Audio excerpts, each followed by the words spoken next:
जी नमस्कार, सभी को प्रणाम। नमस्ते सर। नमस्ते नमस्कार जी।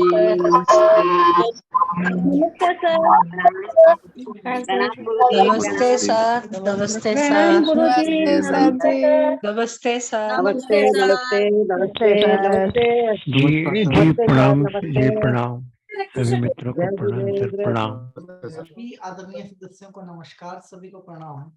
चलिए स्टार्ट करते हैं आज की क्लास। तो सबसे पहले मैं बताना चाहता हूँ, टॉपिक का नाम है the ultimate truth about death. ठीक है जी, the ultimate truth about death. Ultimate truth about death में जो हम इस टॉपिक में धीरे धीरे आगे बढ़ रहे हैं, आज हमारा 7वां दिन है क्लास में। मृत्यु सच में भयानक होती है, हम फेस करने से डरते हैं चीजों को अपनी लाइफ के अंदर। तो जैसे जैसे हम इसमें आगे बढ़ रहे हैं, वैसे वैसे हमारी घबराहट भी बढ़ रही है। ठीक है जी, लेकिन कहते हैं कोई चीज जब ऊपर बढ़ती जाएगी, कहीं तो एंड आएगा। और एंड के बाद क्या आएगा? एंड के बाद ढलान आएगी हमारे जीवन के अंदर। हम फिर उस ढलान को भी महसूस करेंगे अपने जीवन के अंदर। तो घबराहट नहीं है, ये तैयारी है। मृत्यु सिर्फ शब्द है, जीवन की तैयारी है कि जीवन को कैसे जिया जाए। तो अभी जो हमने, वॉइस क्लियर आ रही है आप सबको? वॉइस क्लियर है सभी आदरणीय सदस्यों को? ओके। अभी जो हमने अभी तक की जो प्रैक्टिसेस की हैं, उस प्रैक्टिस में हमने 2 4 5 चीजें बिल्कुल क्लियर समझी हैं। पहला तो ये, जीवन के सत्य कुछ हो रहे हैं और हम सोचते कुछ हो रहे हैं। इंसान की हालत क्या है जब हम समझते हैं अल्टीमेट ट्रुथ के बारे में, तो एक बात समझ में आती है कि भैया,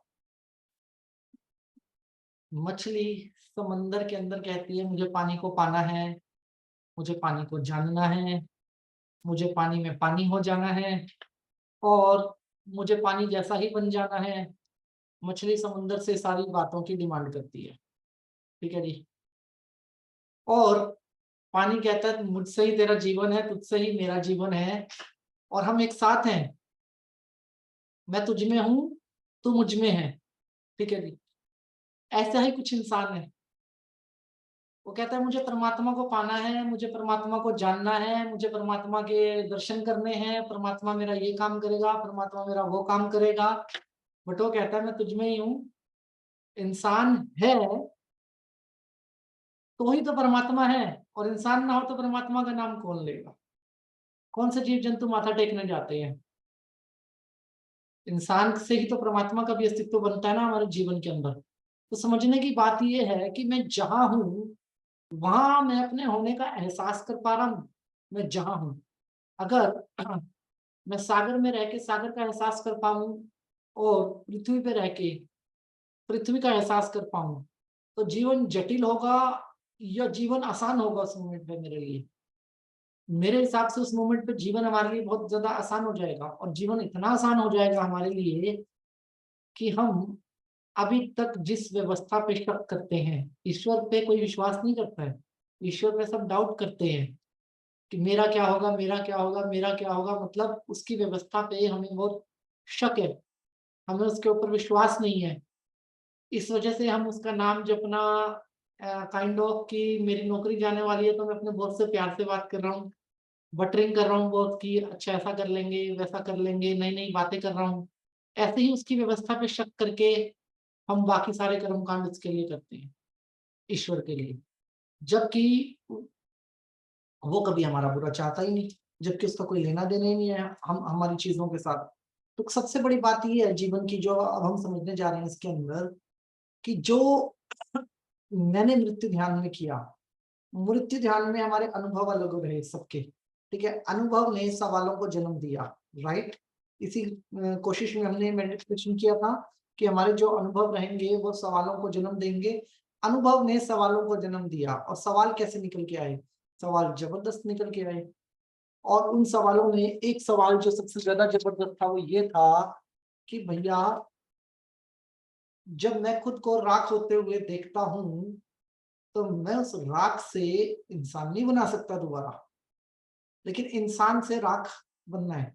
राइट, तो अगर मैं वो चीज कर नहीं सकता उस वक्त पे, तो आज मैं क्या कर सकता हूँ? आज के वक्त पे मैं क्या कर सकता हूँ? मैं कितने बड़े बदलाव को जन्म दे सकता हूँ अपने भीतर, और उस बदलाव की परिभाषा क्या रहेगी मेरे जीवन के अंदर। तो यहाँ पे हमें समझने की जरूरत है कि अगर आज मैं कुछ बदलना चाहता हूँ तो उस बदलाव में मेरी प्रायोरिटी क्या होगी। सबसे पहली चीज, इमोशन आते हैं मेरे जीवन के अंदर, इमोशन का एक पड़ाव है। दूसरा पड़ाव मेरे जीवन में समाज का है। तीसरा पड़ाव मेरे जीवन के अंदर रिश्ते नाते बिजनेस और भौतिक वर्ल्ड का है। और चौथा पड़ाव मेरे जीवन के अंदर अध्यात्म का आता है कहीं जाके। चौथा पड़ाव होता है अध्यात्म, कहने को हमारी प्रायोरिटी होता है, लेकिन अध्यात्म लास्ट होता है। अध्यात्म प्रायोरिटी तब होता है जैसे कि बीमार होने के बाद घर की दवाई असर नहीं करी और अब डॉक्टर के पास जाना ही जाना है। मतलब जो कोई बहुत ज्यादा इमरजेंसी हो जाए और कि कहते भैया शनि शनि के पास कोई काम नहीं है, वो सिर्फ तुझे ही देख रहा है, 7.5 साल तक वो तेरे घर पे ही रहेगा। तब व्यक्ति को समझ आता है अच्छा मैं अध्यात्म कर लेता हूँ तो मैं शनि से बच जाऊंगा। फिर वो शनि के लिए तेल चढ़ाएगा शनि पे जाके, या शनि की सेवा करेगा और सोचेगा कि शनि मुझे ही देख रहा है और अब मैं शनि की सेवा करूंगा तो शनि इस तेल के ऊपर फिसल जाएगा और मेरे ऊपर कृपा कर देगा। और ऐसा होता कभी नहीं है जीवन के अंदर। हम इमरजेंसी के अकॉर्डिंग ह्यूमन नेचर है, हम अपनी नीड्स को आगे लेके जाते हैं। हमें क्या करना है, अपनी इस नीड को प्रायोरिटी पे लेना है कि जीवन कैसे जीना है। ठीक है जी, जीवन कैसे जीना है अगर इसको हमने प्रायोरिटी पे ले लिया तो हमारे साथ बहुत सारे चैलेंज जुड़ जाएंगे। चैलेंज मतलब जब मैं जीवन को अपने तरीके से जीना शुरू करूंगा तो मेरे अनुभव के हिसाब से मेरी सेहत बिगड़ेगी। सेहत मतलब मेरी विचारधारा बदलेगी। पहली बात, मैं सबकी बात पर विश्वास करने वाला इंसान नहीं बनूंगा। दूसरी और इम्पोर्टेंट बात, मैं सब पे तो विश्वास नहीं कर रहा, लेकिन खुद पे मेरा विश्वास बहुत ज्यादा मजबूत हो रहा है। उस मेडिटेशन में मैंने कहीं भी ये नहीं कहा कि अपने परिवार को छोड़ दो। मैंने कहीं भी ये नहीं कहा कि भौतिक इच्छाओं को छोड़ दो। मैंने कहीं भी ये नहीं कहा आप लोगों को कि समझो हम मर गए। मैंने कहा कि ये जीने की शुरुआत है और एक लेवल पे जाके हम सोच सकते हैं कि जिया कैसे जा सकता है। अब जब समझ रहे हैं इस बात को समझते हैं थोड़ी और गहराई में जाके, जो मैं आपको समझाना चाह रहा हूँ कि अगर मैं कुछ बदलना चाहता हूँ तो उसको मैं अपनी प्रायोरिटी पे कैसे लेके आऊँ। मेरी प्रायोरिटी कैसे हो सकती है सारी चीजें, ईश्वर को जानना या ईश्वर हो जाना, क्या चुनना चाहोगे दोनों में से। ईश्वर को जानना चाहोगे या ईश्वर हो जाना चाहोगे। ठीक है जी, दोनों ही चीजें अपने अपने लेवल पे काम करती हैं। आपको कौन सा सिस्टम चाहिए, जानना, बहुत बढ़िया। ओके, मैं कभी नहीं जानना चाहूंगा। जान के क्या करना है, वैसा ही हो जाऊंगा ना, निस्वार्थ, वैसा ही हो जाऊंगा बैलेंसिंग, वैसा ही हो जाऊंगा जो जिसके अंदर कोई भाव ना हो, जिसके अंदर कोई भावनाएं ना हो। और वैसा ही हो जाओ जो करता सब कुछ है और समझ किसी को नहीं आता। और वैसे ही हो जाओ कि मैं कर सब कुछ रहा हूँ लेकिन मुझे ही नहीं पता मेरा करा कहाँ जा रहा है। समझ रहे हो, जैसे कि आपने एक मुट्ठी चावल डाले और मैंने शाम को पूछा कि कितनी चींटियों ने आपके चावल खाए, तो आपको पता नहीं होगा, आप उस चीज का हिसाब नहीं रख सकते। तो मतलब करने वाले आप हो, जा कहाँ रहा है ये पता नहीं, लेकिन उनमें से कितनी चींटियां आपको दुआएं दे रही होंगी, कितनी चींटियां आपको ब्लेसिंग दे रही होंगी, और वो भी आपको जानती नहीं है। वो भी आपको जानती नहीं है। वो कहेंगे जी कोई किसी ने हमारे लिए दाना छोड़ा है, कौन है वो, भगवान है वो, कैसा दिखता है वो मेरे को भी नहीं पता, उसकी शेप कैसी है मेरे को भी नहीं पता, उसका स्वरूप क्या है मुझे भी नहीं पता। ये सारी बातें निकल के आएंगी। तो मेरे हिसाब से हो जाना बढ़िया है, और जिसके लिए जानना बड़ा है वो यात्रा करके जाने अपने आप को। लेकिन अगर हो जाना बड़ा है ईश्वर के साथ हमारा, ईश्वर हो जाना ही बढ़िया कर्म है, तो क्यों ना हो जाए। आज से मैं अपने आप को मॉनिटर क्यों ना शुरू कर दूं कि मैं जीवन को जीता कैसे हूं। अगर मैं दृष्टा बन के मृत्यु को देख सकता हूं तो दृष्टा बन के मैं अपने जीवन को क्यों नहीं देख सकता। मैं दृष्टा बन के हर रोज एक ऐसे बंदे की ड्यूटी क्यों नहीं लगा सकता जो कि मुझे बताए कि मैं कहाँ सही हूँ और मैं कहाँ गलत हूँ। बिल्कुल वैसे ही हम इंतजार करते हैं कि यमदूत आएंगे और हमें उठा के ले जाएंगे। राइट, यमदूत आएंगे उठा के ले जाएंगे। लेकिन आजकल एक ऐड चली हुई है बहुत अच्छी, उसमें बताया जाता है यमराज आ गया और बच्चों के कमरे में घुस गया। उसके बोल रहे जी तुम्हारे पापा कहाँ है, बोले जी वो तो अपने कमरे में ही थे। बोला वहां तो नहीं है, तो कह रहे जी उन्होंने बाहर सीसीटीवी कैमरे में देख लिया होगा आपको, इसलिए वो छुप गए कहीं पे।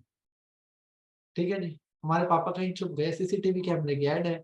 अब यमदूत को यमदूत कहाँ पकड़ा गया? यमदूत पकड़ा गया बाहर सीसीटीवी के कैमरे में। और हमारी गलतियां कहाँ पकड़ी जाएगी? हमारे कैमरे में। हमने अपने जर्नी को क्या किया? हमने अपनी जर्नी को मॉनिटर नहीं किया, हमने अपनी जर्नी को दूसरों के हवाले करके रखा। अब जब मैं अपनी जर्नी को मॉनिटर करने की बात करता हूँ, मतलब जब मैं ये कहता हूँ कि भैया मैं तैयार हूँ आज से पहले खुद को करेक्ट करने के लिए, खुद को करेक्ट करने के लिए और खुद पे सवाल उठाने के लिए, उसी दिन आप आध्यात्मिक हो। मतलब उसी मोमेंट पे आप आध्यात्मिक हो, क्योंकि उसके बाद जो कुछ भी आपके जीवन में जन्म लेने वाला है ना, वो सब कुछ नया है। वो ओल्ड नहीं हो सकता, वो फ्रेश होगा। और जब सब कुछ फ्रेश होगा तो क्या होगा? जीवन के अंदर बदलाव होगा। और वो बदलाव किस लेवल का होगा? वो बदलाव बहुत बड़े लेवल का होगा। और फिर जो अल्टीमेट ट्रूथ है मैं उसको एक्सपीरियंस कर पाऊंगा। अभी तक मैंने ना सच और झूठ की परिभाषा को एक्सपीरियंस किया है, सच और झूठ को जिया नहीं है। इस बात को आप मान लीजिएगा, अगर मैंने आपके पर्स से 10 रुपए निकाल लिए और चॉकलेट खा ली, ठीक है, और आपने मुझे कहा कि वो 10 रुपए कहाँ गए?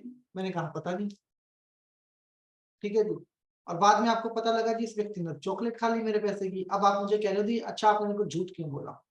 मैंने आपको झूठ इसलिए बोला क्योंकि मैं आपसे डरता था और आप मुझे चॉकलेट खाने नहीं दोगे। और आपने, एक शब्द है कि प्यार कोई बोझ नहीं होता, प्यार का कोई वजन नहीं होता, लेकिन आप मुझसे बहुत प्यार करते हो इसीलिए आप मुझे चॉकलेट खाने से रोक रहे थे। आप भी मुझसे बहुत प्यार करते हैं इसलिए आप मुझे चॉकलेट खाने से रोक रहे थे कि भैया आपके दांत खराब हो जाएंगे इसलिए चॉकलेट मत खाओ। राइट? हम अपने बच्चों को रोकते हैं ना कि चॉकलेट मत खाओ दांत खराब हो जाएंगे। और फिर उसके बाद हम अगर दोनों ही पहलुओं पे गौर करें तो गलत तो दोनों में से कोई भी नहीं है, लेकिन दोनों, एक का मन किया, मौका मिला और उसने खा ली, और एक कह रहा था भैया तेरा पेट खराब हो जाएगा, दांत खराब हो जाएंगे, नहीं खाने। दोनों परिभाषा में जी रहे हैं, दोनों में से एक भी व्यक्ति गलत तो नहीं है, लेकिन उनमें से एक झूठा कहलाएगा और एक हिटलर कहलाएगा। जो कहेगा तो झूठा है वो हिटलर है खुद, ठीक है। और क्या नाम है, जो हिटलर है वो सामने वाले को झूठा कहेगा। अब दोनों एक एक परिभाषा में जी रहे हैं और दोनों की परिभाषाएं अलग अलग, पता क्यों है? क्योंकि दोनों ही एक दूसरे को समझना नहीं चाहते हैं, दोनों ही एक दूसरे को समझाना नहीं चाहते हैं। ऐसे ही हम भी अध्यात्म में ना अपने आप को समझना चाहते हैं ना समझाना चाहते हैं। हम ईश्वर से प्यार तो करते हैं, हम स्वयं से भी प्यार करते हैं, हम अपने सराउंडिंग के लोगों से भी प्यार करते हैं, लेकिन प्यार एक बोझ है, प्यार एक वजन है हमारे ऊपर जिसका बोध हम नहीं कर पा रहे हैं, ठीक है। उसका बोध ना होने की वजह से हम लोग अपनी रियल लाइफ को नहीं जी पा रहे हैं। हम एक अपने आप को हमने जैसे, एक एग्जांपल लेते हैं कि मोबाइल के अंदर डाल दिया ना, रोज शाम को देखें कितने घंटे आपने मोबाइल पे काम किया, तो 4 घंटे, 5 घंटे, 6 घंटे। अरे इतना टाइम आप किसी भी दूसरे काम पे लगाओ तो अच्छी अर्निंग कमा लोगे, इतनी देर में तो कॉर्पोरेट के अंदर सैलरियां बन जाती हैं बहुत सारी।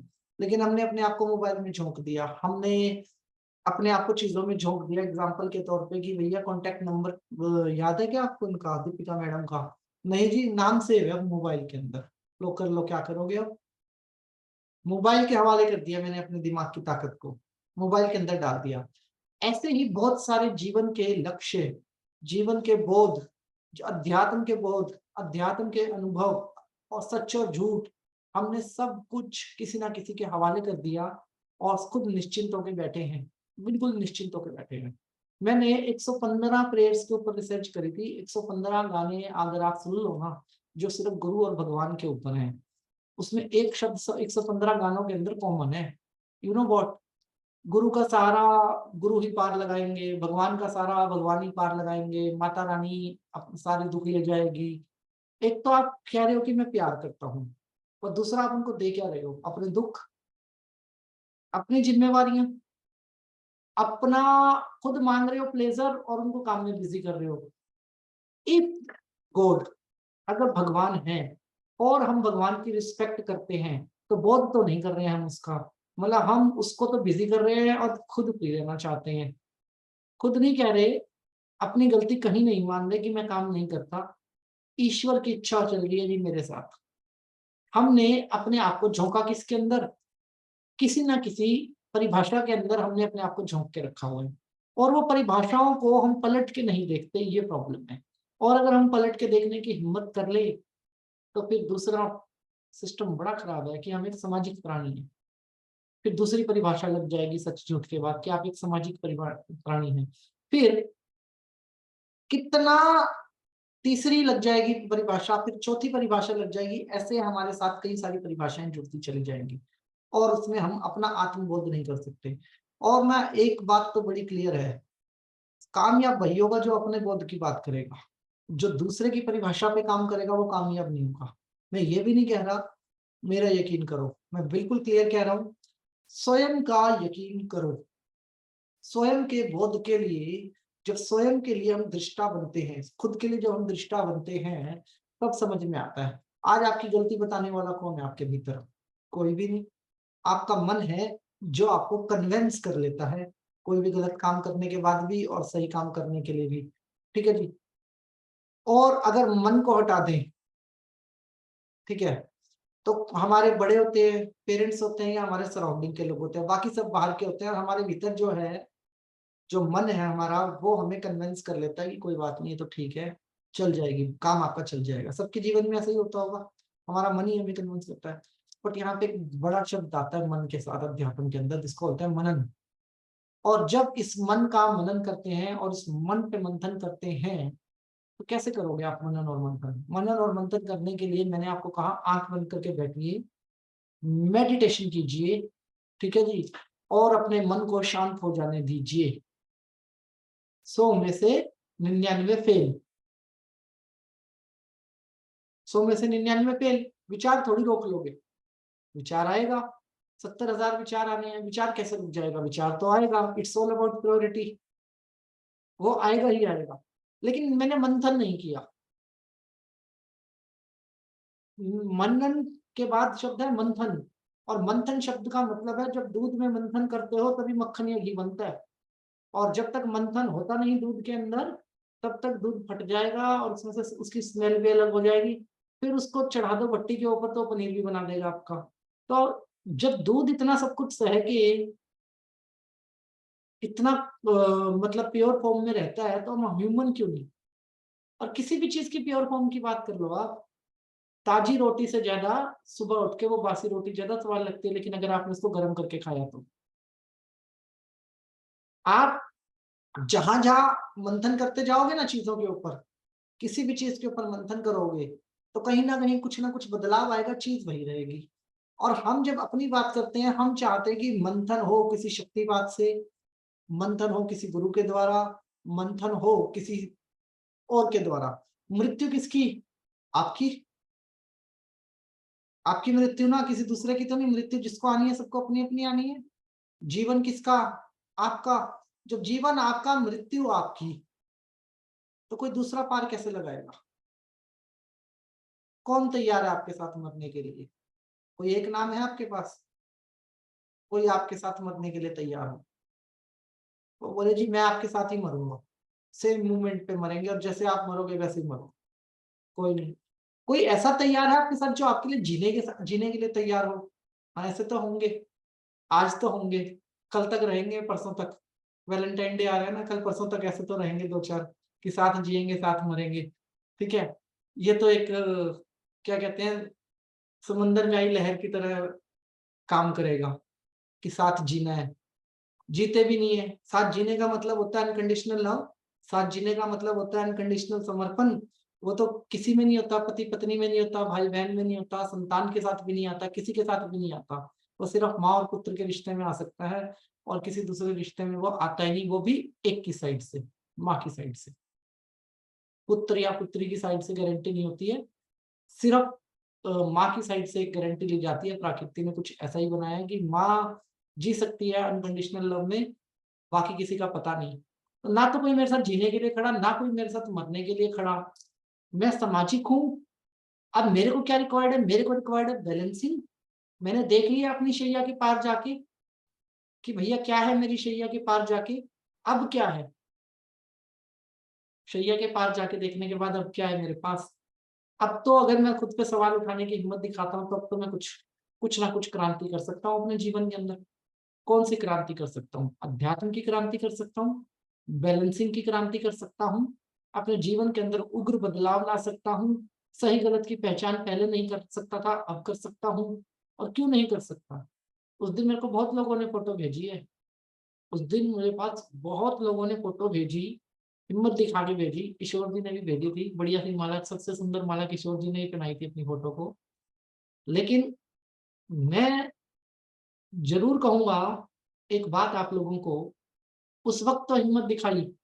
एक बार अनम्यूट कीजिएगा सर, मैं आपका एक अनुभव लेना चाहूंगा। मैं आपको ज्यादा जानता तो नहीं हूँ सर, क्लास में ही जानता हूँ। मैं जी सिर्फ सर। आपसे एक अनुभव इतना ही लेना चाहूंगा कि जिस मोमेंट पे माला चढ़ाई, क्या था दिमाग में? जीना या मरना? उस समय से मेरे दिमाग में एक बात तय हो गई कि मृत्यु निश्चित है, तो उसको भूल के प्रेज़ेंट को जीना वो सीखा हूँ मैं। बिल्कुल। प्रेज़ेंट को एन्जॉय करना है और मरना तो प्रेज़ेंट के निश्चित है ना। साथ ही मरना तय है, मरना तय है, मगर वो डर निकाल दिया हमारे दिमाग से, हमने निकाल दिया वो डर। बहुत बढ़िया जी, धन्यवाद सर जी। माला बहुत सुंदर थी आपकी फोटो पे। आप म्यूट हो गए सर, सॉरी। ओके, तो जिस मोमेंट पे जिस व्यक्ति ने माला चढ़ाई, उसके दिमाग में क्या विचार था? मैंने तो नहीं कहा मर जाओ किसी को भी, और ना ही मैं इस बात को वो कहता, मैं तो कहता हूँ जीवन एक बार मिला है, इतने आनंदित होके जियो, इतने आनंदित होके जियो, इतने आनंदित होके जियो कि मृत्यु में भी आनंद आ जाए और जीवन में भी आनंद हो जाए। अभी दिक्कत क्या है कि कामना नहीं है मेरे अंदर। कामना क्यों नहीं है? कि मेरी परिभाषाएं नहीं है, मेरी स्वयं की सोच इन्वॉल्व नहीं है मेरे जीवन के अंदर, और मेरी परिभाषाएं नहीं है। मेरी स्वयं की सोच इन्वॉल्व हो गई तो देखो जी, बुद्ध चले गए, महावीर भी चले गए, ओशो भी चले गए, राम जी भी चले गए, सब चले गए, कृष्ण जी भी चले गए, हनुमान जी भी चले गए, सब चले गए। ठीक है, हम हैं, हम अभी हैं। ठीक है जी। वो ये सोच के चले गए होंगे कि हमने इनको इतना सिखाया, इतना समझाया कि अब ये संभाल लेंगे, और हम क्या सोच के बैठेंगे, वो हमें संभाल लेंगे। ऐसे तो ना कोई नया बुद्ध आएगा, ना कोई नया ओशो आएगा, ना कोई नया रामचंद्र जी आएंगे, ना कोई हनुमान जी आएंगे। ऐसे तो कोई भी नहीं आएगा नया, अगर हम अपनी सोच को वैसा नहीं बनाएंगे, हम अपने आप को वैसा तैयार नहीं करेंगे अपने दिमाग के अंदर। और हम कहाँ फंसते हैं? हम फंसते हैं सिर्फ एक चीज के अंदर, वो कर सकते हैं, मेरा वो लेवल नहीं है। मैं आपसे पूछता हूँ, आपको वो लेवल पता है क्यों नहीं है? क्योंकि आपने उस परिभाषा के परे जाके देखा ही नहीं। एक किताब है मेरे पास, किताब मैंने पढ़ी, उस किताब को पढ़ने के बाद मैं बड़ा इम्प्रेस हुआ उस किताब से। मैंने कहा यार, किताब में तो बड़ा दम है, आदमी ने बड़े अच्छे से रखा, सोचा और लिखा। लेकिन ना, तब दिमाग खराब हो जाएगा जब आप ये सोचोगे उस वक्त उस आदमी के दिमाग में क्या चल रहा था जब वो किताब लिख रहा था, या उस वक्त जब आपने उसकी किताब पे 10 सवाल लिख दिए। उसी मोमेंट पे आप हो जाओगे, और जिस मोमेंट पे मैं हो गया, उसी मोमेंट पे मैं अध्यात्म के अंदर रम गया। अध्यात्म कोई गोल्ड मेडल थोड़ी है, एनलाइटमेंट कोई ऐसी चीज थोड़ी है। मैंने सिर्फ एग्जांपल दिया जी, उमा चौधरी जी बुक का, वैसे कि मैंने एक किताब पढ़ी, मतलब नाम ऐसा कुछ नहीं है। तो अध्यात्म कोई गोल्ड मेडल थोड़ी है। एनलाइटमेंट का मतलब क्या है? एनलाइटमेंट का मतलब है कि मेरा जो ज्ञान है वो मेरा सेल्फ की, मेरी एक विचारधारा है, और मेरी ये विचारधारा, that is enlightenment, that is mine only, किसी दूसरे की नहीं है ये। अब मेरे लिए एनलाइटमेंट क्या है कि मेरे सिर पे कोई हाथ रखेगा, 1000 पंखुड़ियों वाला कमल अपने आप खिल जाएगा, और अचानक से सारे ब्रह्मांड की किताबें, ज्ञान मेरे दिमाग के अंदर घुस जाएंगी, और मेरा ऑरा बहुत बड़ा हो जाएगा, मेरे अंदर सिद्धियां आ जाएंगी, मेरे अंदर शक्तियां आ जाएंगी। मेरा ऐसा मानना है। लेकिन जितने भी महान संतों के हम नाम लेते हैं, एक सवाल पूछते हैं, उन्होंने कौन से चमत्कार कर दिए? रामकृष्ण परमहंस को जितना वो घेरा गया था, उनके साथ जितना शास्त्रार्थ रामकृष्ण परमहंस ने किया था, उतना तो किसी ने भी नहीं किया। उनको जितना घेरा गया और कहा गया भगवान दिखाओ, भगवान दिखाओ, चमत्कार दिखाओ, चमत्कार दिखाओ, उन्होंने तो नहीं दिखाया किसी को भी चमत्कार। किसी संत ने नहीं दिखाया, संत कबीर ने चमत्कार नहीं दिखाया। इनके पास एक ही शक्ति थी। एनलाइटमेंट के रूप में इन्होंने किस शक्ति का यूज किया? जिसको बोलते हैं वाणी। आज संत कबीर की पहचान क्या है? दोहे। ओशो की पहचान क्या है? स्पीच। कोई जादू मंत्र से कुछ करा ओशो ने कभी? कोई दिखाया? ओशो की भी स्पीच है। भगवान बुद्ध के पास क्या थी? वाणी। भगवान महावीर के पास क्या है? वाणी। और क्या नाम है, गायत्री परिवार वालों गुरु जी के पास क्या थी? वाणी। जिसके पास वाणी थी उसी को तो अलाइटमेंट का प्रतीक माना गया ना, और वाणी तो आपके पास भी है, वाणी तो आपके पास भी है ना। और अगर ग्रंथों की बात करें, भगवान श्री कृष्ण की भी बात कर लें, तो क्या था वाणी? वाणी के अलावा क्या था? चमत्कार तो किसी ने भी नहीं दिखाए ना जीवन के अंदर। जब आप चमत्कार की परिभाषा की बात करते हो, अलाइटमेंट की बात करते हैं, हम लोग अध्यात्म के अंदर we are searching something actually. और हमें लगता है, देखिए एक मैं आपको बताता हूँ, एक आदमी को बहुत प्यास लगी, जबरदस्त प्यास लगी, ठीक है। अब वो उस प्यास में प्यासा है, तो दूसरे आदमी ने कहा जी मैं बताता हूँ कुआं कहाँ है, इधर से दूर तक तो रेगिस्तान ही रेगिस्तान है, इधर चलो मेरे पीछे, यहाँ कुआं है। अब वो आदमी उसके पीछे गया, बोला जी कुआं कहाँ है? कह रहा जी कुआं नहीं, यहाँ है कुआं जहां मैं खड़ा हूँ, लेकिन ये जमीन से 300 फुट नीचे है अभी। तो करना क्या पड़ेगा? 300 फुट खोदना पड़ेगा आपको, पानी मिल जाएगा। अब प्यासे के पास क्या ऑप्शन है? प्यासा पानी के लिए जमीन खोदनी शुरू करेगा, लेकिन जो इतना ही प्यासा था कि वो उस आदमी की बात सुन के कुआं खोदने लग गया, क्या वो जिंदा रहेगा 300 फुट खोदने तक? उसकी प्यास उसकी जान ले लेगी। ऐसे ही हम अध्यात्म की प्यास लेके दूसरों के पीछे भागते हैं, और पता लगता है जान निकल गई, लेकिन वो अलाइटमेंट नहीं मिली। वाणी में अलाइटमेंट आपकी यहाँ है, यहाँ, ठीक है। आप शुरू तो करो, गलत कहने वाले मिलेंगे, वो तो आज भी मेरे सराउंडिंग में बहुत मिलेंगे। आगे जब आप आगे बढ़ोगे तो पीछे खींचने वाले बहुत मिलेंगे, लेकिन आपको क्या करना है? आगे बढ़ना है ना। आपको किसके लिए काम करना है? उनके लिए जो आप आगे आपका इंतजार कर रहे हैं। आप पीछे वालों के चक्कर में रहोगे तो पीछे ही रहोगे, आगे बढ़ना है ना। आज कौन है वो जो ये कहता है कि आज मान कि भैया मैं ये करना चाहता हूँ अपने जीवन में, तो पहले 4 प्रॉब्लम बताएगा आपको। और मैं सेल्फ पे अध्यात्म में किसकी तलाश में हूँ? अलाइटमेंट, जिसका टेस्ट ही नहीं होता, जो टेस्टलेस होती है, उसका टेस्ट बताते हैं आपको। ये घंटी, ये आरती, ये मूर्ति, ये गुरु, ये कंबल वाले बाबा, ये फलाने बाबा, ये ढिमकाने बाबा, ये कर लो, ये खिला दो भगवान को, वो खिला दो, वो आपको फिर बढ़िया से एनलाइटमेंट का टेस्ट करवाते हैं। गणेश जी के फेवरेट लड्डू हैं, ठीक है जी। गन्ने कोई नहीं चढ़ाएगा गणेश जी को, क्यों? हाथी का फेवरेट तो गन्ना होता है, और उनका मुख हाथी का है, तो गन्ने क्यों नहीं चढ़ाते? किसी ने बता, किसी का लड्डू खाने का मन किया होगा, उसने बोला जी चलो गणेश जी के नाम पे लड्डू खा लेता हूँ, वहां से अफवाह फैल गई कि गणेश जी के फेवरेट लड्डू हैं। किसी ने देखा नहीं गणेश जी को लड्डू खाते हुए।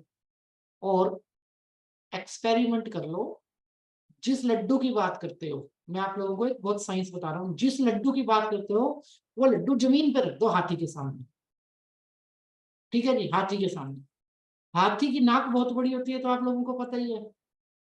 हाथी जब उस लड्डू को सूंघने की कोशिश करता है ना, इतनी देर में वो लड्डू इतना चूरा होता है कि हाथी खा नहीं सकता उसको, इतना नाजुक सा तो लड्डू होता है, हाथी उसको खा ही नहीं पाता बेचारा उस लड्डू को। और आप भोग कहाँ लगवा रहे हो उसका? आपका जो जीवन जीने का सबसे बेहतरीन तरीका होना चाहिए ना, वो सेल्फ के अंदर होना चाहिए कि मैं यहाँ से, तलाश नहीं होनी चाहिए। तलाश तो खत्म हो गई जिस वक्त मैंने अपनी शैया को देख लिया। अब तो शुरुआत होनी चाहिए, और शुरुआत में क्या होना चाहिए? शुरुआत में ये होना चाहिए, अच्छा मेरा शरीर इन सारी चीजों के साथ बना है, ये चक्रास के साथ बना है, ये पंच तत्वों के साथ बना है, या क्या नाम है, मेरा शरीर अनकोश के साथ बना है, इंद्रियों के साथ बना है। अब समझ में आया शरीर की संरचना ये है। तो अब मैं शरीर को समझता हूँ। अब मेरे पास 5 तत्व हैं प्रकृति के, अग्नि जलवायु पृथ्वी आकाश। अब मैं इन 5 तत्वों के साथ क्या बैलेंसिंग कर सकता हूँ मैं समझता हूँ। आप करके देखो, आप करके देखो। आयुर्वेद वही आदमी कर सकता है जो ध्यान में इन 5 तत्वों के साथ दोस्ती कर सकता है। ध्यान में मतलब, ध्यान का मतलब है इनको समझ सकता है, ध्यान का मतलब आंख बंद करके बैठना नहीं है। अब आप करके देख लो, आपके अंदर ज्ञान कहाँ से आ रहा है आपको भी समझ में नहीं आएगा। आप जिस चीज से बने हो उसी चीज पे काम करो ना, उसी चीज को समझो। अगर आपकी पंचतत्वों से सेटिंग हो गई, ये स्वामी विवेकानंद के शब्द हैं, मेरे नहीं है, अगर आपकी पंच तत्वों से सिस्टम बैठ गया, तो तो 2 ही व्यक्ति 3 व्यक्ति ऐसे हुए हैं जिन्होंने कहा दरवाजा बंद, 35 मिनट के बाद मिलते हैं, और शरीर नहीं मिले उनके। संत कबीर कैसे गए थे, गुरु नानक देव जी कैसे गए थे, आप सोचो। पंच तत्वों में स्वयं को विलीन कर लेना मृत्यु पे विजय पा लेना होता है, ठीक है। लेकिन वो पंच तत्व के बारे में जानता तो कुछ नहीं, मैं उस पंच तत्व की गहराई में तो उतरा ही नहीं। जिस चीज से बना हूं, अगर आपने एक मशीन अलग अलग पुर्जों से बनाई है और आपको उसको डिसमेंटल करना है, तो आप अलग अलग पुर्जे तो खोलोगे उसके मशीन के। एक गाड़ी है, बहुत सारी चीजों से बनी है, उसमें प्लास्टिक भी लगा है, लोहा भी लगा है, इंजन भी लगा है, सारी चीजें। अब आपको उस गाड़ी को खोलना है तो सारी गाड़ी को अलग करना पड़ेगा ना। तो मैं किस किस चीज से बना हूं, मेरा व्यक्तित्व का निर्माण कैसे हुआ है, जब मैं इन चीजों को समझूंगा तो मैं अपनी इंद्रियों पे काम करना लगूंगा।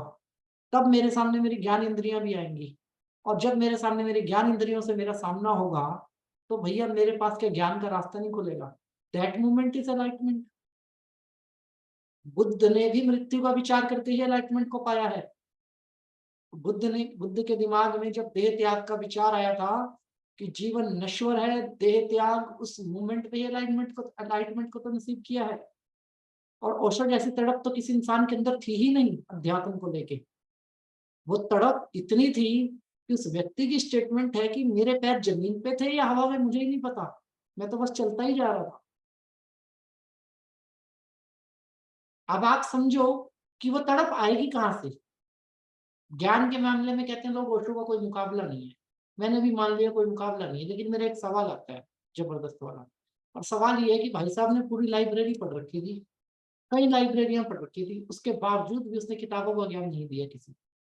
उसने वो ज्ञान दिया जो उससे पहले पृथ्वी पे था ही नहीं।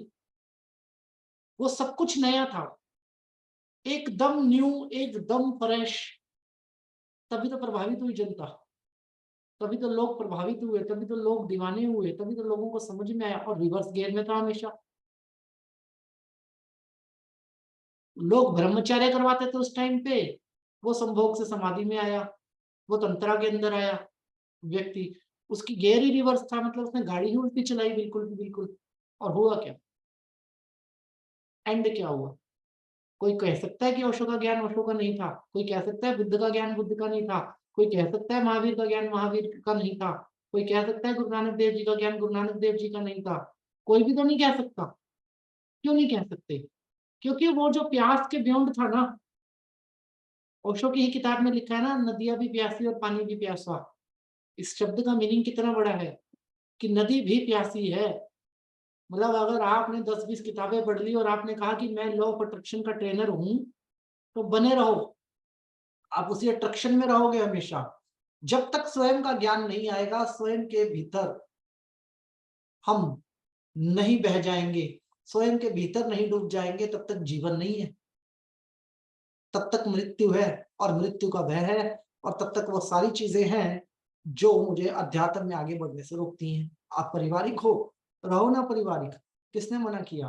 कोई आपकी जुबान को बाहर बोलने से रोक सकता है, भीतर भीतर से तो नहीं रोक सकता। अब राम राम राम राम किताब पे लिखते रहेंगे लोग, ठीक है जी। मैं पूछता हूं जी, राम आ गए और कभी राम से सामना हो गया तो राम तो भीतर ही है, दिमाग में ही तो चल रहा है, आपके भीतर ही तो है आपके। अगर मैंने अपने भीतर के इम्तिहान को नहीं समझा और मैं बाहर बैठा रहूं कि परीक्षा में कोई और पास करवाएगा तो नहीं।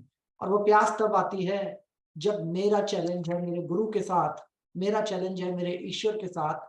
आप बेहतर है, इस बात में कोई शक नहीं, बट मैं आपसे बेहतर हो सकता हूँ। अब यहाँ पे कह दो नहीं जी भगवान को चैलेंज नहीं कर सकते। आप हो सकते हो, कैसे हो सकते हो। बुद्ध का ज्ञान बुद्ध का, और अगर मैंने बुद्ध को जाना तो मेरा ज्ञान और बुद्ध का ज्ञान हो गया ना मल्टीप्लाई। ओशो को ज्ञान ओशो का, और मैंने अगर ओशो को जाना तो ओशो का ज्ञान और मेरा ज्ञान हो गया मल्टीप्लाई। आप बेहतर क्यों नहीं हो सकते। आप किसी के साथ भी कर लो, आप किसी भी करेक्टर को उठा लो, आप उससे बेहतर ही होगे। और ये मेरी और आपकी बात नहीं है, ये तो हमारी बच्चों के ऊपर लागू होता है। आपका ज्ञान, आपकी वाइफ का ज्ञान कहता कि हम तो इतने शरारती नहीं थे, ये इतने शरारती कैसे हो गए? अरे आप दोनों की ऊर्जा से उसका निर्माण हुआ है, वो एक ऊर्जा से थोड़ी बना है। वो आपसे एक लेवल एडवांस ही होगा, वो आप दोनों के डीएनए से इंफॉर्मेशन लेके आया है, वो आपसे एक लेवल एडवांस ही होगा। 2023 के बच्चे को और 2022 के बच्चे को भी अगर साथ साथ बिठा दोगे ना, तो 23 वाला एडवांस होगा ही होगा। अब जब बात आती है इस प्यास की, तो ये प्यास लगती कैसे है हमें? ये प्यास तब लगती है हमें अपने भीतर से, जब मैं अपने जीवन के ऊपर किसी यमदूत को लगा देता हूँ। कोई यमदूत चाहिए मुझे, कोई दृष्टा चाहिए जो मुझे कहे हर रोज कि आज क्या किया, आज क्या समझा, और जो किया और जो समझा उसमें आप कहाँ हो, आपका अपना क्या है, आ जाओ। जोसेफ मर्फी के मरने के बाद जोसेफ मर्फी यही एक्टिविटी करता था। जोसेफ मर्फी का नाम आप लोगों ने सुना होगा। जोसेफ मर्फी एक राइटर हैं, the power of your subconscious book के, ठीक है, बहुत फेमस किताब है the power of your subconscious mind, उसके राइटर हैं। वो यही करता था, हर रोज नई चीज लिखता था, ठीक है जी, कि आज जो मैंने सोचा, आज जो मैंने किया, उसमें नया क्या था, नया क्या था, नया क्या था। जोसेफ मर्फी जी एक दिन चले गए, इस किताब ने उनको इतना दे दिया था, इतना दे दिया था कि जीवन भर कमाने की जरूरत तो थी नहीं उनको। जोसेफ मर्फी चले गए, उनकी वाइफ ने उनके नोट्स उठाए और उनकी वाइफ को समझ आया। उनकी वाइफ का एक ही काम था, जोसेफ मर्फी के लिए चाय बनाना, खाना बनाना, हाउस वाइफ थी। जोसेफ मर्फी की किताब का पेज उठाया और उसका आज मैंने क्या नया किया, ये सवाल अपने दिमाग में रखा और खुद लिखने लग गई। और उसके बाद जोसेफ मर्फी के ऊपर ही किताब लिख दी, जोसेफ मर्फी की ही गलतियां निकाल दी। मतलब जोसेफ मर्फी की ही गलतियां निकाल दी कि आदमी कहाँ कहाँ गलत था, अपना ही पति। और किताब जोसेफ मर्फी वाली किताब से भी सुपर हिट हो गई। क्यों नहीं कर सकते? और ये हुआ कैसे? जिस औरत ने सारी उम्र चाय ही पिलाई थी, उसके अंदर इतना ज्ञान आया कहाँ से? ज्ञान का सोर्स क्या है? ज्ञान इंद्री। और ज्ञान इंद्री का सोर्स क्या है? आपको अपने आप को प्राकृतिक रूप से समझ लेना। जिस भी व्यक्ति ने पत्ते के साथ अपने आप को पत्ता बना लिया, बादल के साथ बादल, मिट्टी के साथ मिट्टी मान लिया खुद को, उसको हो गया पंच तत्व के अंदर सिस्टम उसका सेट। जैसे उसका सिस्टम सेट हो गया, फिर तो देखो ना कमाल। उसके बाद तो देखो ना क्या होता है। और हम क्यों नहीं आगे बढ़ पा रहे? एक रिसर्च कहती है, अध्यात्म की रिसर्च है ये, 99% जो है ना वो मूलाधार चक्र में फंसे हुए, ये बोलते हैं लोग अध्यात्म के अंदर। मूलाधार चक्र, भौतिक वर्ल्ड आ गया आपका, समझ में आता है। अब एक बात सवाल आता है, क्यों क्यों फंसे हुए हैं? क्योंकि आपने ना उनको ऊपर उठा दिया, आपने उनको ये समझा दिया कि भगवान ऊपर है। चमत्कार ऊपर से होता है क्योंकि बिजली आसमान से कड़कती है। नो डाउट हमारी कॉन्शियसनेस के निर्माण में आसमान का बहुत रोल है, ठीक है जी। हमारी कॉन्शियसनेस के निर्माण में आसमान का बहुत रोल है। पाषाण युग की हिस्ट्री में बताया जाता है कि आसमान के तारों को देख के ही मनुष्य के दिमाग में सवाल आते थे कि यहाँ कोई बैठा है, कोई है जो हमें देखता है। चंद्रमा के प्रति भी उनकी सोच यही थी कि कोई है जो वहां से बैठ के हमको देखता है, वही हम पे बिजली गिराता है, वही हमसे नाराज होता है और हमें उसकी पूजा करनी है। तो उसको मनाने के लिए देवी देवताओं का निर्माण हुआ था, तारे चांद इन सबको। खेती करी, बिजली गिर गई, बारिश आ गई, तो उसको लगा कि कोई नाराज हो गया वहां से बैठ के, इसलिए उसने बिजली गिरा के बारिश करके काम खराब कर दिया। तो एक पत्थर लगा दिया और पूजा शुरू कर दी, और फिर फसल भगवान की दया से अच्छी हो गई। और तो मान गए कि अब ये अग्नि देवता है, ये वर्षा के देवता है, ये वो देवता है, ऐसे हमने सिस्टम बना दिया अपना एक। लेकिन एक सिस्टम समझ में नहीं आती, बात समझ में थी, अगर भगवान ऊपर भी है, मान लिया आसमान से कोई हमें देख भी रहा है, तो धरती के बिना आसमान का वजूद क्या हो सकता है? बिना खाई के पहाड़ का वजूद हो सकता है क्या? धरती के बिना आसमान का वजूद हो सकता है क्या? धरती ही ना हो तो आसमान होगा क्या? तो जब वजूद को ही नकार दोगे, जब हम अपने वजूद को ही नकार देंगे और कह देंगे कि वजूद नहीं चाहिए, सीधा आसमान में जाना है, तो पर तो लगा के मिले, पर तो हमें मिले नहीं, पर तो पक्षियों को मिले हैं। और पक्षी भी एक लिमिट तक ही उड़ सकते हैं, पक्षी भी आसमान में लेवल तक ही जा सकते हैं। ऐसा तो होता तो ईगल रोज भगवान के दर्शन करके आता, अगर उसकी एक लिमिट ना होती तो वो रोज भगवान के दर्शन करके आता और हमें आके बताता कि भगवान कैसा है, और हम उसकी पूजा कर रहे होते ईगल की। हमें भी पता उसकी एक लिमिट है। जमीन वजूद है और हमने जमीन को छोड़ा हुआ है। मेरा मन वजूद है और मैंने अपने मन को छोड़ा हुआ है। जमीन मेरे भीतर है, मैं बाहर झांकता रहता हूँ। जमीन मेरे पैरों के नीचे है और मैं चप्पल तक को गंदा कहता हूँ अपनी, कि मेरी चप्पल गंदी है, इसमें मिट्टी लगी हुई है। वैसे धरती माँ है मेरी, वैसे मिट्टी लगी हुई है। मैं उस तत्व से ही मिसिंग हूं जो सबसे इंपॉर्टेंट है मेरे जीवन के अंदर। मैंने उसी को नकारा हुआ है जिसकी वजह से मेरा वजूद है। और क्योंकि मैंने अपने वजूद को नकारा हुआ है, इसलिए मैं क्या हूं? मैं आस्तिक होके भी नास्तिक हूं। मैं आस्तिक होने के बावजूद भी अपने आप को आस्तिक सिद्ध नहीं कर पा रहा हूं। मैं ऊपर ही देखता हूं और मैं जमीन को नकार देता हूं। मैं बाहर ही देखता हूं और अपने भीतर को नकार देता हूं।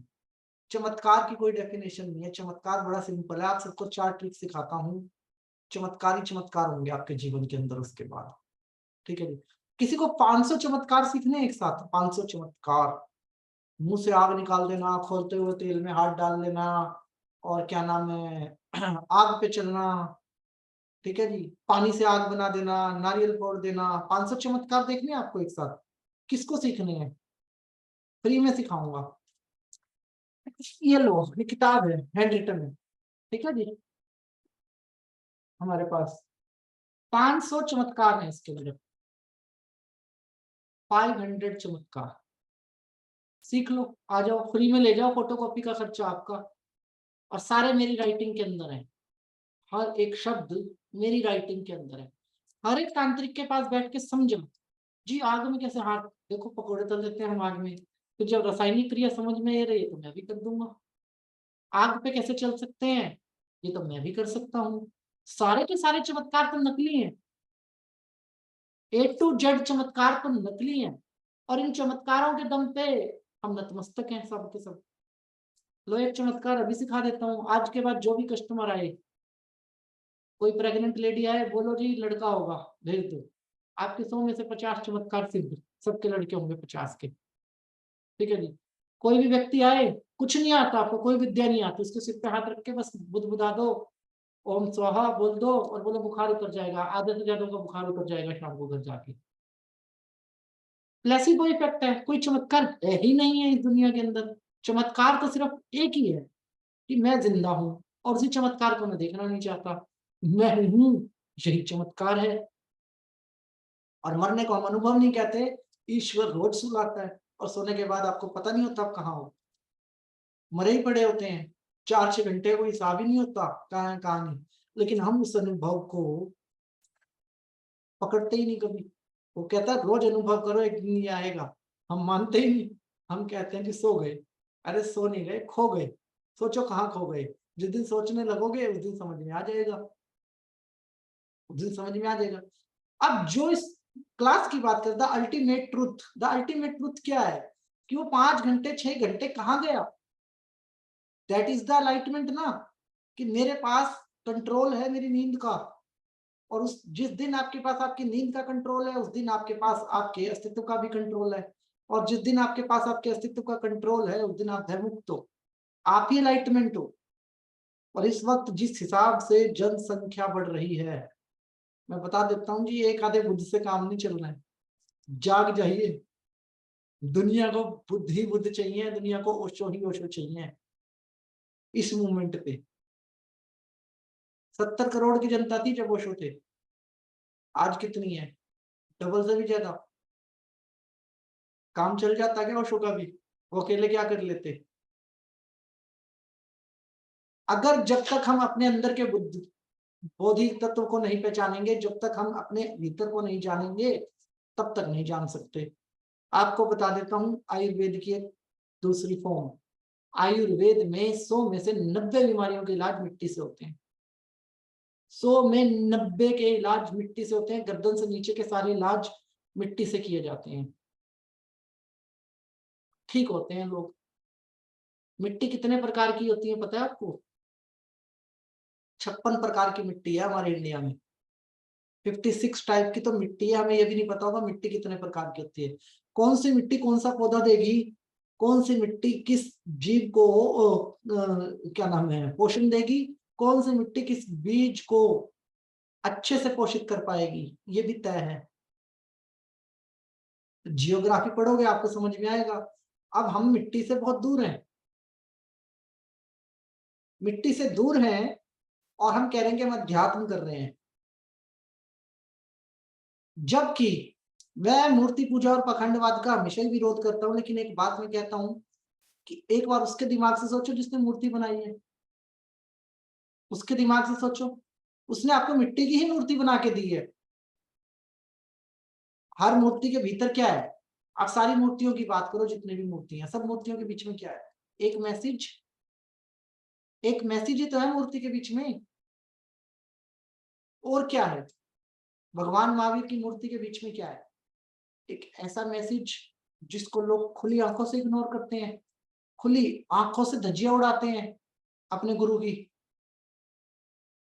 उस मैसेज के अंदर, उस मूर्ति में वो नग्न है, और नग्न होने का मतलब समझ जाओ, किसी चीज की चाह ना होना, किसी चीज का भय ना होना।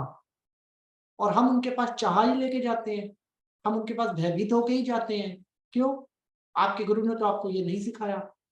आपके गुरु ने तो हमेशा ये कहा बेचिंत हो जाओ, निश्चिंत हो जाओ। हम तो कभी चिंता मुक्त नहीं हुए।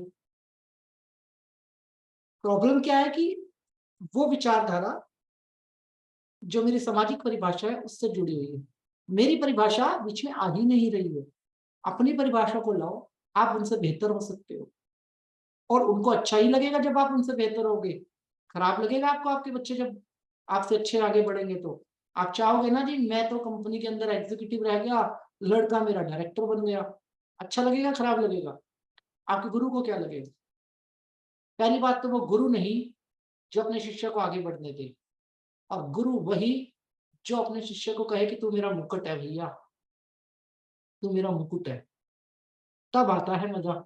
लेकिन हमने उनको सुपीरियर करके, अपने आप को ढीला करके उनको ये बता दिया कि अगर आप मुझे बिठा के मेरा दिमाग खोल के पूरा सॉफ्टवेयर डाल भी दोगे ना, तब भी मैं आपके जैसा बनने की कोशिश नहीं करूंगा, तब भी मैं आगे बढ़ने की कोशिश नहीं करूंगा। क्यों? क्योंकि मेरी सामाजिक परिभाषा अलग है और मैं मरा हुआ हूँ। मैं जिंदा नहीं हूँ, मैं मरा हुआ हूँ। और अगर मुझे जिंदा होगा तो मेरी परिभाषा होगी, और जो जिंदा होता है उसकी अपनी परिभाषा होती है। और आपको अपनी परिभाषा बनाने से रोकता कौन है? कमर्शियल चीजें, कमर्शियलाइज होते हो जब आप, तब आप रुकते हो, या फिर आप खुद को रोकते हो। तीसरा तो कोई है नहीं। जो मिट्टी जो मिट्टी ये संभावना रखती है कि जब आप अल्टीमेट ट्रुथ अबाउट डेथ पढ़ रहे हो तो पंच तत्व विलीन साधना जो है, जिसको आप मुक्ति कहते हो, मोक्ष नहीं मुक्ति शब्द बोल रहा हूँ, कि मैं अपने आप को समाधि में कन्वर्ट करूं, मृत्यु मेरे सामने आए या ना आए, मैं अपने आप को पंच तत्व में विलीन करूं, तो गुरु नानक देव जी को पढ़ लो, इमीडिएट क्लियर हो जाएगा। मिट्टी तो पकड़ी थी दोनों मुट्ठियों में, उन्होंने क्या पकड़ा था? दोनों मुट्ठियों में मिट्टी पकड़ी थी, और उन्होंने कहा था जल से तो मैं बना ही हूं,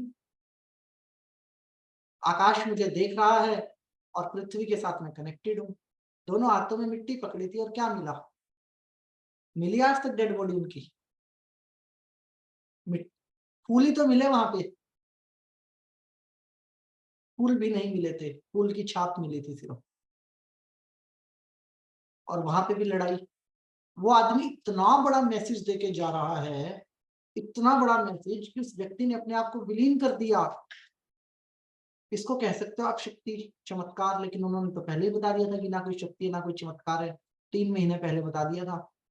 फिर लड़ रहे हैं। हिंदू कह रहे जी हमारी है, मुसलमान कह रहे हैं जी हमारे हैं, और बांट ही दिया,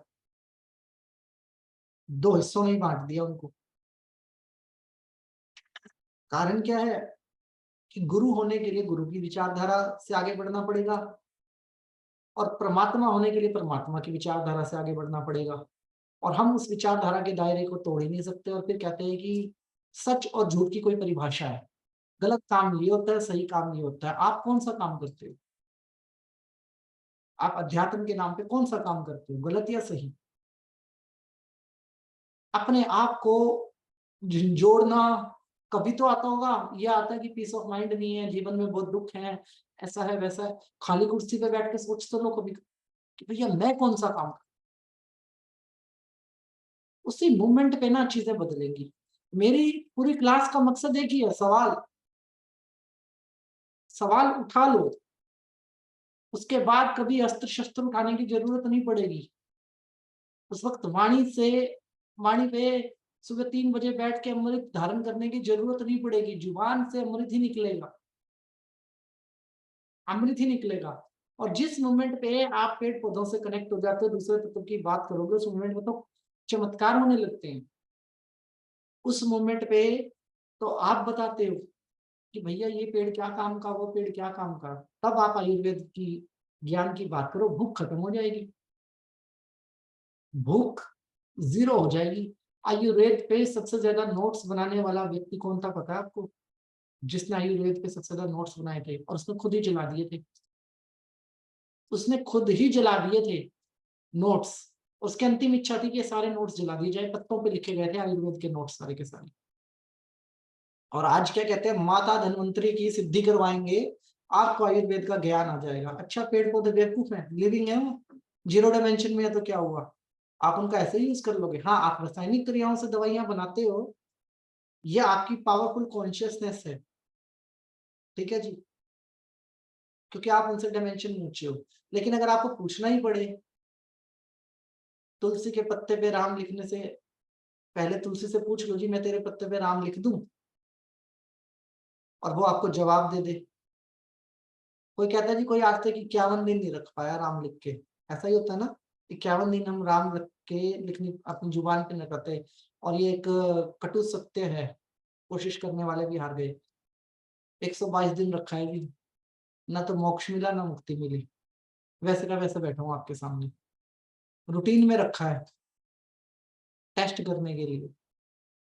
फिर समझ में आया कि परिभाषा अलग है। तुलसी तो कभी पूछा ही नहीं कि क्या दोगे, वो कहेगी गंजा कर दिया मुझे, वैसे माँ बोलते हो पूजा करते हो, सारे पत्ते तो उतार के ले गए मेरे, इनसे ही तो मेरा अस्तित्व था, छोड़ा गया आपने। पूछ तो लो, किसी फूल से कभी पूछ तो ले कि भाई साहब मैं आपको तोड़ के अपने भगवान के पास चढ़ाने जा रहा हूँ। वो कहेगा मैं भी तो अपने भगवान को समर्पण कर रहा हूँ, यहाँ खड़े होके खुशबू दे रहा हूँ प्रकृति के अंदर, कलर दे रहा हूँ।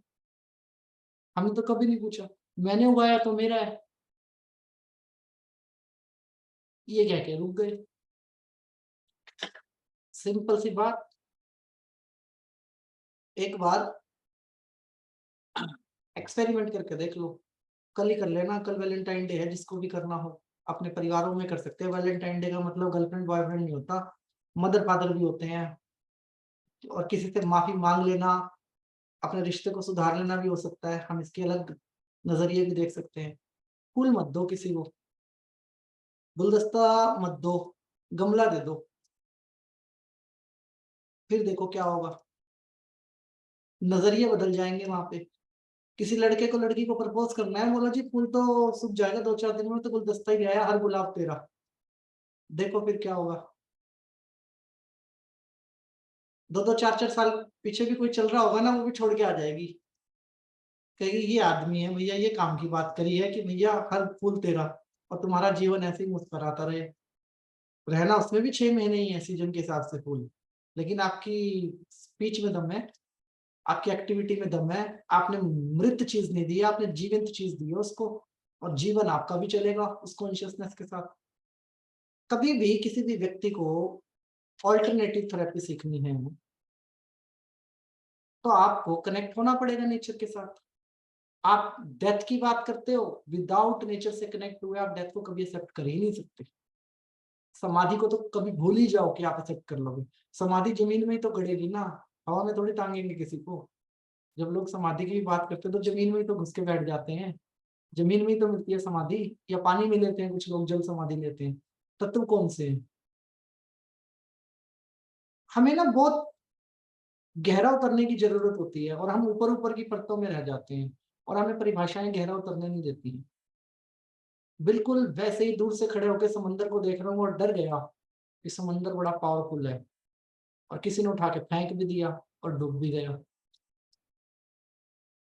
फिर किसी ने उठाया और फेंक दिया, चांस लग गया, किसी ने बचा लिया, जीवन मिल गया।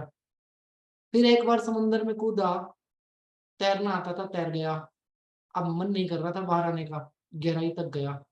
और क्या हो सकता है, अवतार मूवी देखने के बाद तो और गहरा जाने का मन करने लग गया कि भैया कोई दूसरी डायमेंशन हो सकती है क्या, उड़ने वाले घोड़े वोड़े, कोई दूसरी दुनिया हो सकती है क्या समुद्र के नीचे।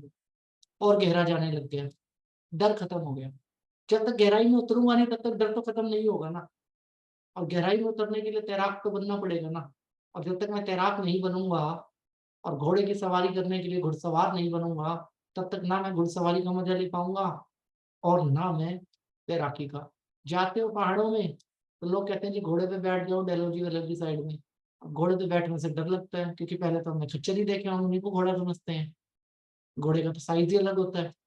फिर असली का घोड़ा मिल जाए तो उसकी हाइट देख के डर जाते हैं, इतने ऊपर बैठना है, घोड़े पे कैसे बैठे, डर जाते हैं।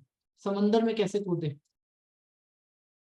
और पता है इमरजेंसी आ सकती है, तैरना आना चाहिए, लेकिन हम डर जाते हैं।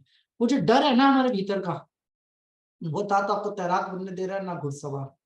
और गर्मियां आ रही हैं, स्विमिंग सीख के देख लो, जो मजा स्विमिंग में आएगा ना वो मजा 2 घंटे जिम में नहीं आने वाला आपको। 2 घंटे जिम में करके आप उतने पतले नहीं हो सकते जितना 1 घंटा डेली स्विमिंग करके हो जाओगे। ऐसा कौन सा मसल्स बॉडी का जिसकी एक्सरसाइज नहीं होगी स्विमिंग के अंदर। पानी का मजा तो लिया ही नहीं कभी, उतरे ही नहीं गहराई के अंदर। और ऐसे ही कभी घुड़सवारी का मजा लिया नहीं, हवा का मजा लिया ही नहीं कि घोड़ा हवा से बातें करेगा। अच्छा लगता है जब किसी किले में जाते हैं कि महाराणा प्रताप का घोड़ा था, इसका नाम चेतक था और इसने इतनी लंबी छलांग लगाई थी। अरे घोड़े ने तो छलांग लगाई थी, उसके ऊपर जो बैठा था उसको भी तो संभालना आ रहा होगा कुछ, वो उसने संभाला होगा तभी तो घोड़े ने कमांड दी होगी, तभी तो घोड़े ने छलांग लगाई होगी। क्योंकि मैं घुड़सवार नहीं, उसने मेरा कोई इंटरेस्ट नहीं है। मैं सोचता हूँ मैं इस चीज के लिए नहीं बना, और मैं ये सोचता भी नहीं कि मैं किस चीज के लिए बनाऊं। सारा मामला जो है ना भय पे आके खत्म हो जाएगा आपका, और उस भय से मैं खुद ही बाहर नहीं हूं। उस भय को मैं स्वयं ही नहीं जानना चाहता। हर पेड़ पौधा बात करता है, ये साइंस हजारों बार बोल चुकी है। हर पेड़ पौधा क्या नाम है, विटनेस होती है पेड़ पौधों की कोर्ट कचहरी के अंदर। इनके मतलब अमेरिका के अंदर पेड़ पौधे कह देना खूनी है आदमी, तो आदमी खूनी है जी, फिर दूसरा कोई सबूत नहीं चाहिए। मैं नहीं कह रहा, गूगल पे सर्च मार के देख लो। इनकी विटनेस भी होती है। अब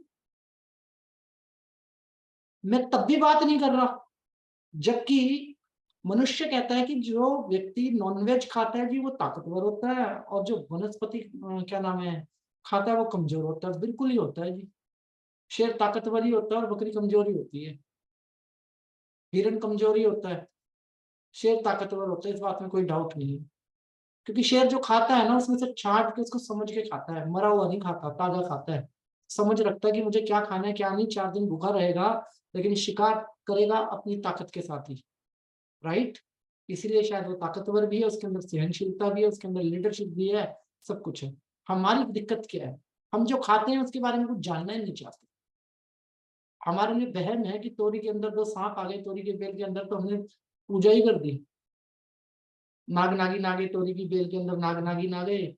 या बंद गोभी के अंदर ऐसा कीड़ा है जो दिमाग के अंदर घुस जाता है, दिमाग को मार देता है, और पता नहीं क्या क्या वहम। जिस वनस्पति के साथ मैं जुड़ा हूँ उस तत्व को मैंने कभी समझा।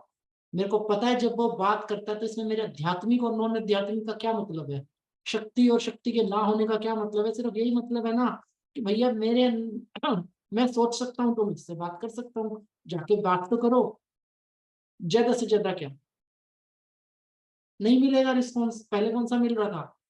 एक और बात तो करें जाके, वो अपने अंदर से निकलेगा, वो अपने भीतर से निकलेगा जिस मोमेंट पे कनेक्ट होके।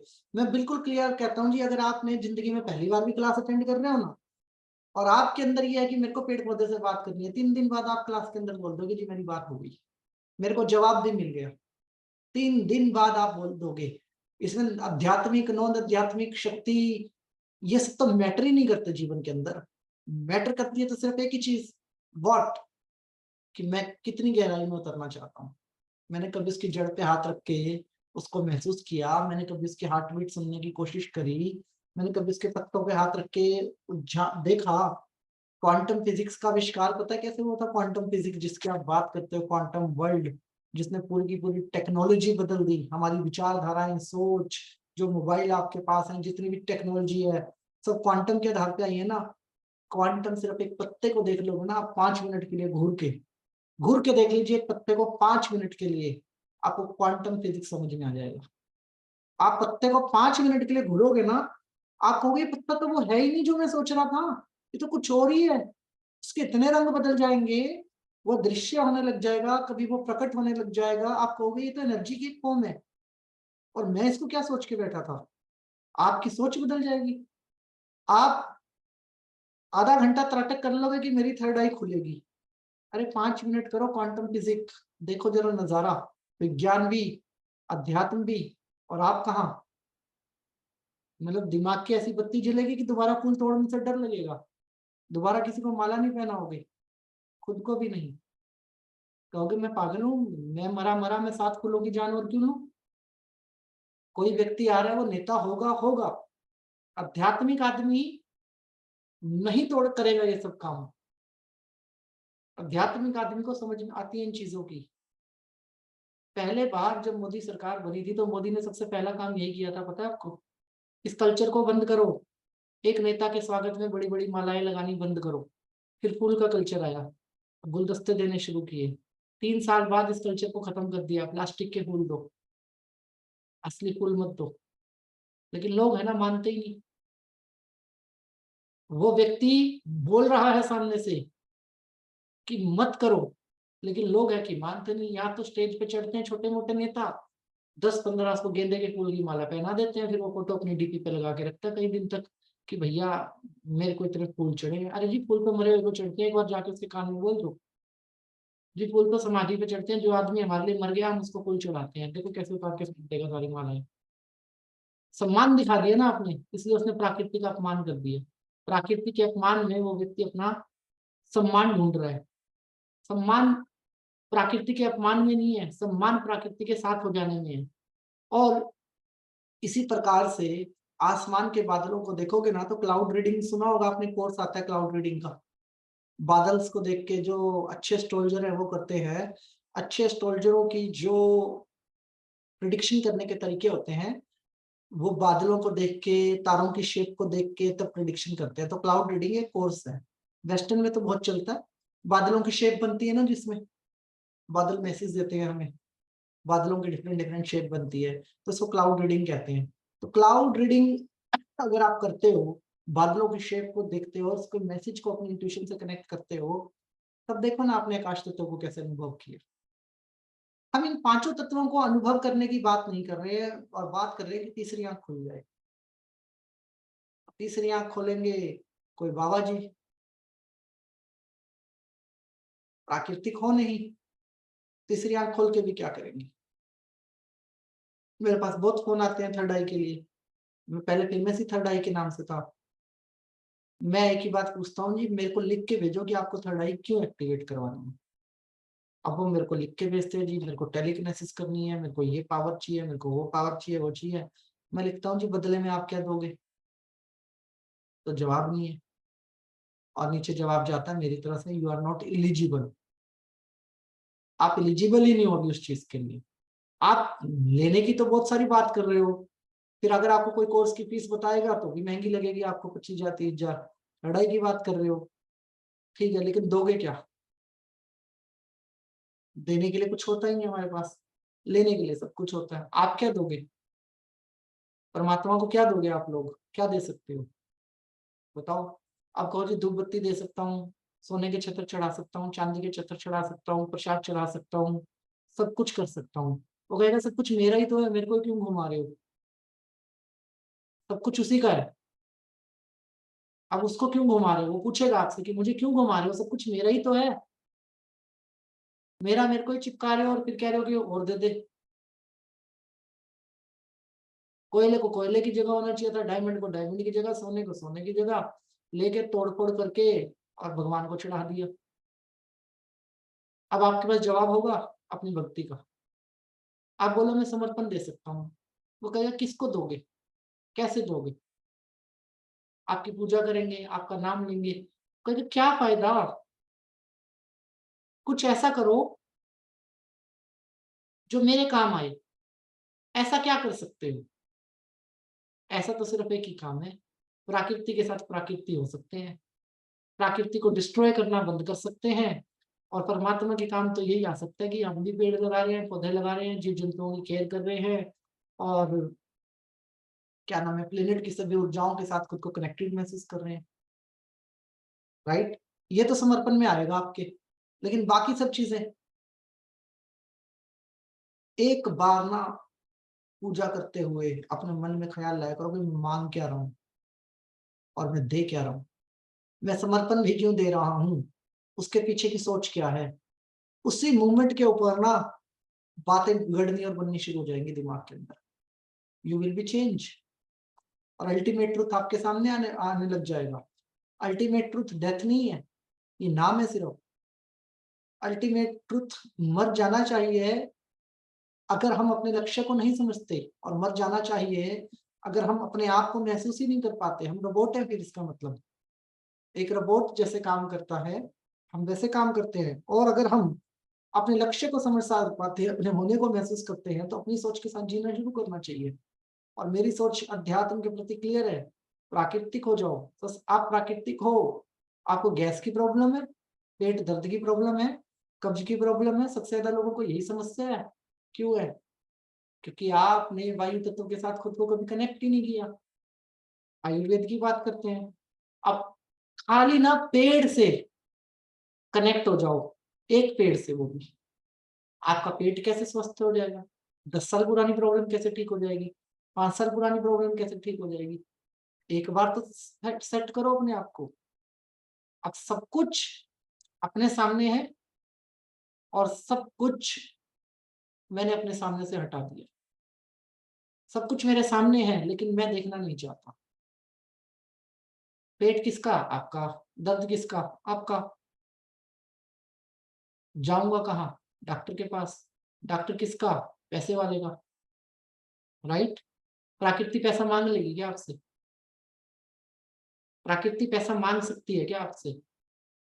यूट्यूब पे ऐड आती है, मुंह पे कोलगेट लगा लो तो डार्क सर्कल उतर जाएंगे। एलोवेरा लगा के देखो,